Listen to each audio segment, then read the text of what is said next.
Hey, what's happening guys? It's Narkov for again and today we're going to be unboxing and taking a look at the new Micromax Canvas Nitro.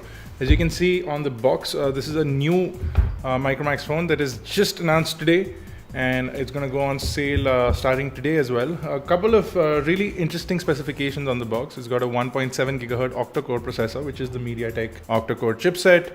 You also get an IPS display, which is fantastic, 2 GB of RAM and 8 GB of storage.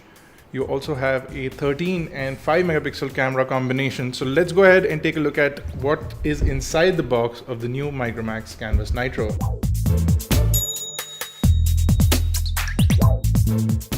So the first thing inside the box is the Canvas Nitro itself. Feels slightly thinnish, which is nice. Not a bad sign at all. Going further in, you get a couple of documentation things. So there's something called blink screen. So they have this new lock screen technology that is on here. It's actually an application. You also have something called refocus, which is after focus. And then you have a stable shot, which will ensure that you always get a stable shot. And you also have front back for photography, which is inbuilt. There's an app called front back. You also have the warranty card. You also get SAR information. So if I look at this, the SAR values are pretty decent, 0.29 W per kg and 0.58 W per kg for human tissue, so head and body. So head is 0.29 and body is 0.58, which is well in the compliance requirements. You also get a screen protector inside the box, which is great. You get really nice quality in-ear earphones. We've played with these before. So they're really high quality, but you don't get flat cables. You do have an inline microphone as well as a push button to send and end calls, and you do have a standard 3.5mm headphone jack. Furthermore, you also get a 2500 milliamp hour battery.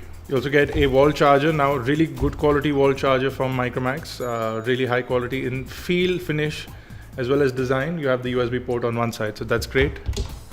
And finally, I'm guessing is a USB cable, which is on the other side. So a standard USB to micro USB cable. Now this is not the best quality that we've seen from the company.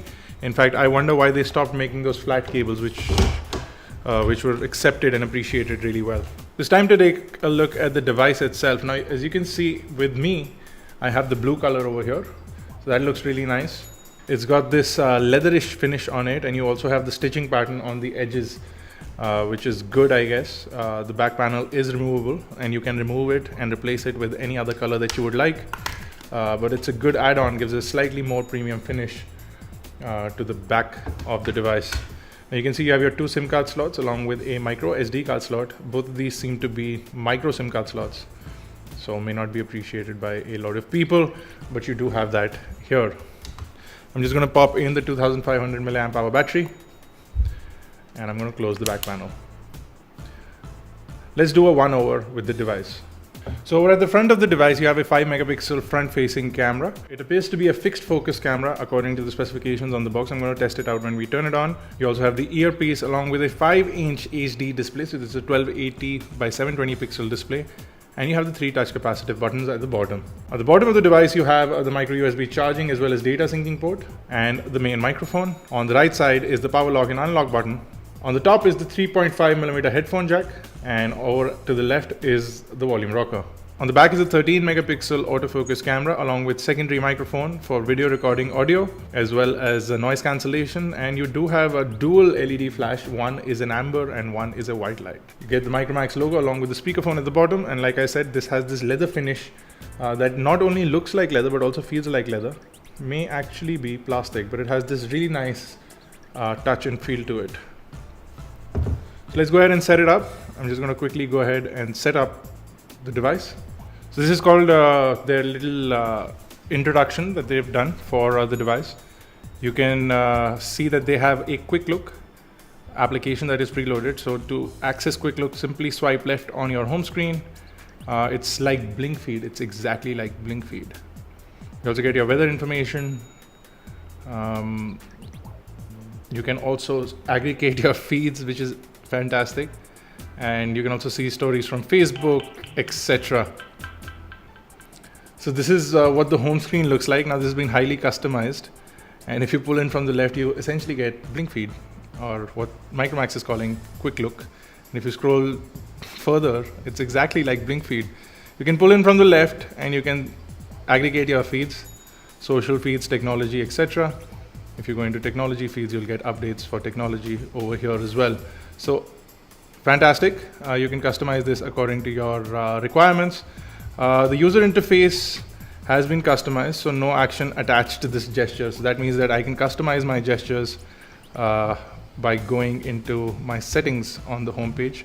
So if I go into gestures,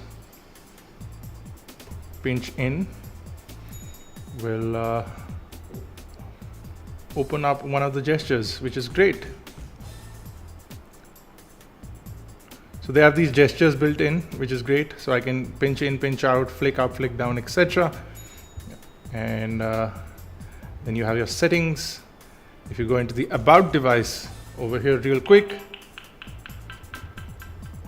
you'll see that it's running Android KitKat out of the box, which is fantastic. You get Android 4.4.2 out of the box, again, which is good. Multitasking should be pulled out by holding on the menu button, I believe.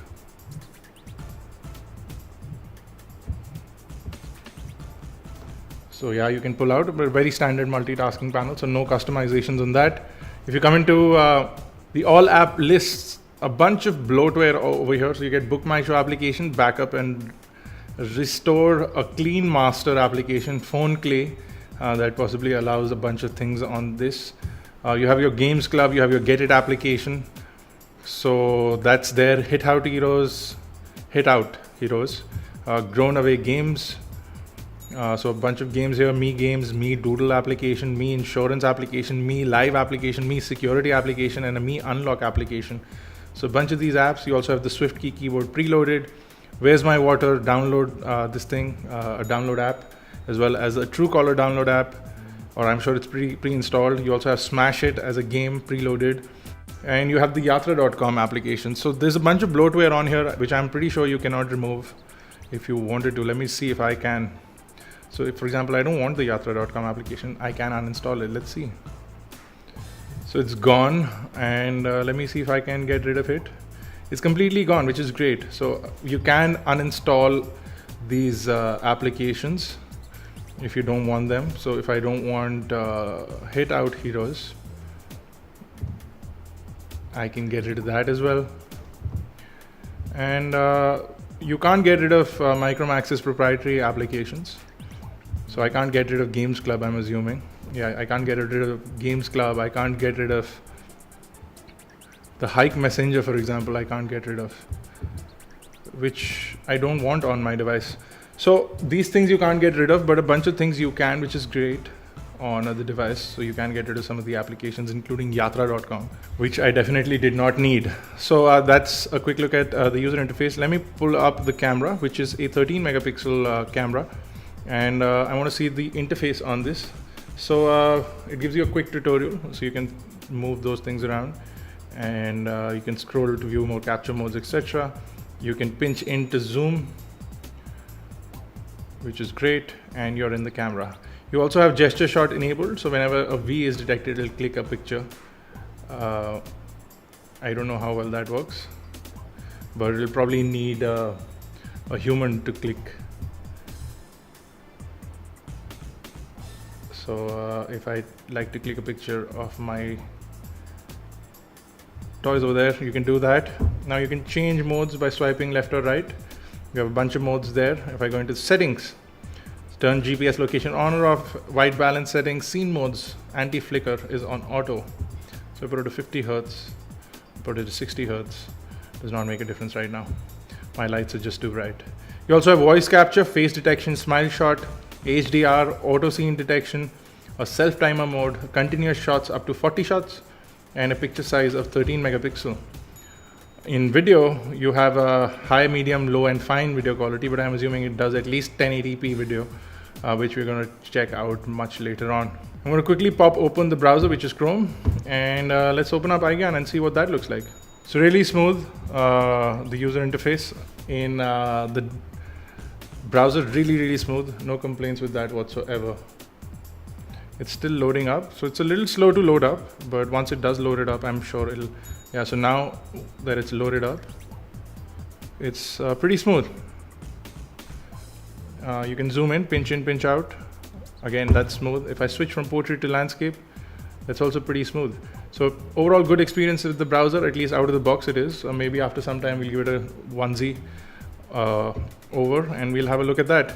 Last thing I'm going to do, as always, is going to go into YouTube and play a video for you guys and see how that looks on this new Micromax Canvas Nitro. So we recently unboxed the Xiaomi Redmi 1S or Redmi 1S, and this phone.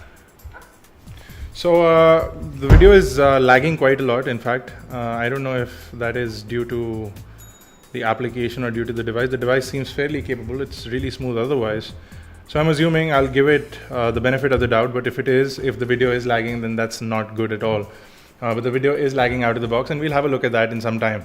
Overall, it feels like a really good proposition. You have a really nice finish. It feels really good in the hand. And you have a really nice and bright vivid display, which has great viewing angles. You have a bunch of applications preloaded, and you can see this camera sort of app over here, which gives you front back shots, stable shots, selfie shots, video and photo. So if you go into this one, for example, if I go into video, it'll go directly into the video settings, and then you can just change the video settings from here. It also has electronic image stabilization, which may or may not come in handy depending on how you use it. You also have the front back feature, which will take 2 pictures, one for the front, one for the back, so allowing you to be in a mess of images. And you can get your news feeds populated on the left side, which is the quick look, and